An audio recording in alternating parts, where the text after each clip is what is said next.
سيداتي سادتي، بفيديو اليوم حاحكيكم عن شيء مختلف تماما عن الفيديوهات الطبية اللي تعودتوا عليه بقناة الطب البسيط.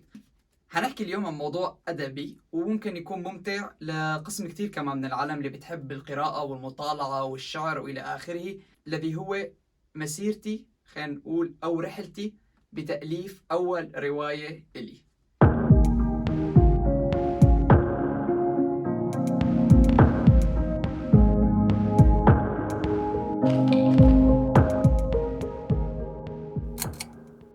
كتير عالم اللي بتعرفني شخصيا واللي ما بتعرفني وسمعت عني بتعرف انه انا بحب القراءة وبحب الكتابة. ولكن قبل ما افوت بمسيرتي شخصيا حابب احكي لكل حدا عم يتفرج على هذا الفيديو وعنده حلم او طموح معين حابب يحققه بحياته. بحب خبرك انه الطريق دائما صعب ولكن ما في شيء مستحيل، والخطوة الأولى دائما صعبة. شو ما كان حلمك وشو ما كان طموحك، الخطوة الأولى دائما صعبة، ولكن بعدين بتسهل الأمور، ومجرد ما أخذتها ما بتلاقي حالك غير كرجت فيه الموضوع.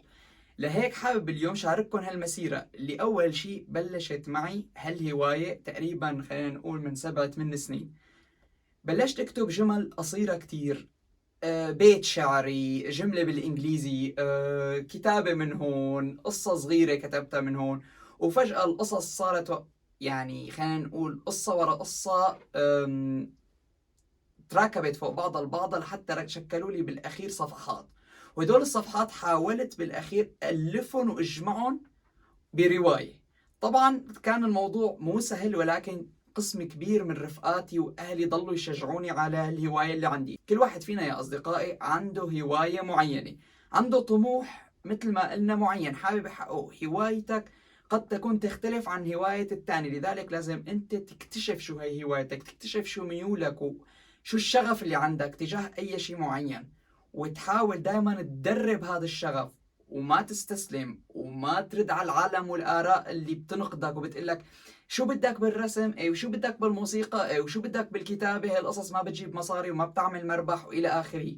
صح، في كتير وظائف عنا نحن بحياتنا مع الأسف ومجتمعاتنا بتعمل مربح أكثر من كتير قصص تانية، ولكن الشغف والطموح أحلى شيء بالحياة.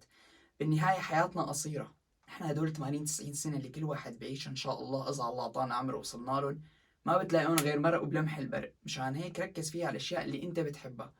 وأنا هوايتي مثل ما قلت لكم الكتابة، لهيك ألفت وحابب اليوم شارككم أول مؤلف أو أول رواية كتبتها. وهذا كان تقريبا بعام 2017 بلشت فيها، وتقريبا أصدرت الرواية بعام 2019، وهي Damascus to Berlin and What's in Between. هي رواية بالإنجليزي وبتحكي عن حياة طالب طلع من سوريا من دمشق بالذات وسافر على برلين على ألمانيا، وبتحكي لنا عن قصة فينا نقول قريبة إلى الرومانسية وسرد شوي عن السيرة الذاتية بالإضافة لشوية نسج خيال علمي لحتى تكون الرواية ظريفة. وفي كتير منكم قارينا ومنكم كتير بيتابعني بيعرفها، مشان هيك أنا اليوم بس حبيت شارككم هذا الشيء.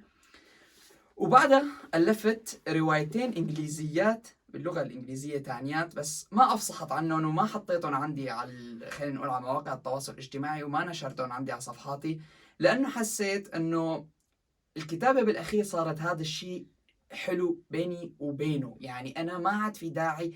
أول شيء دائما إحنا عنا فكرة أنه أنا بدي انشهر وبدي أوصل للعالمية ورواياتي تطحش ما بعرف كتب دان براون وإلى آخره. لا، بعدين وصلت وحبيت الفكرة أنه أنا أكتب الرواية وانبسط أنا فيها، شاركها مع أصدقاء مقربين جدا. واليوم قررت شاركها مع جمهوري أو العالم اللي عم بتتابعني اليوم، وهن كتابين وروايتين. واحدة منهم كتير قصيرة، Philosophy of a Pair of Shoes، كتير صغيرة وكتير قصيرة. وروم 24/7. روم 24/7 هي واحدة من الروايات اللي أنا كتير يعني وقت كتبتها كتير كنت مبسوط، لأنه بالنتيجة والخلاصة اللي وصلت لها آخر شيء هي بتحكي عن واحد مريض، وهي شوي لها علاقة بالطب يعني، لأنه هو معه مرض نفسي وبيكون عنده تعدد شخصيات، وبيبلش بمصح وبتجي وحدة بتنقذه من المصح وبيطلع هو وياه بيحاولوا يهربوا، لأنه بيكون الدكتور اللي ضدهم هو يعني خلينا نقول العالم اللي ضدهم هو سيء وإلى آخره. وبالنهاية هي بتحكي عن كيف بدي أخبركم إياها، يعني أنا ما بدي أحرق لكم كتير تفاصيل القصة، واللي حابب يقراها أكتر فينه يتواصل معي لحتى أبعث له إياها. وكتبت رواية لعشاق اللغة العربية بالعربي. اسمها فتاة من زجاج.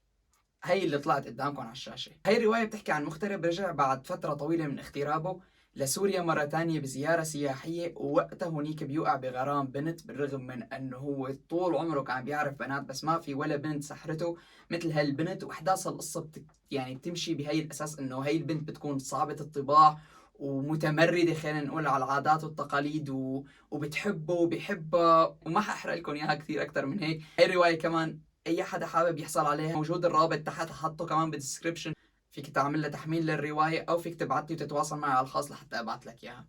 وبالنهايه حابب اخبركم انه هي المسيره تبعي تبع الكتابه هي عباره عن مسيره متابعه هوايه لذيذه عندي وبالنسبه لي، وحابب شجع اي حدا عنده هي الهوايه او حتى بحب يكتب وبحب الشعر وبحب القراءه يتواصل معي، لانه انا كثير كثير كثير بكون فخور وبكون سعيد انه اتواصل مع عالم عندها، خلينا نقول، نفس الهوايه ونفس الميول، وبحب وقتها يشاركني كتاباته وانا شاركه كتاباتي. بالعكس بكون سعيد كثير.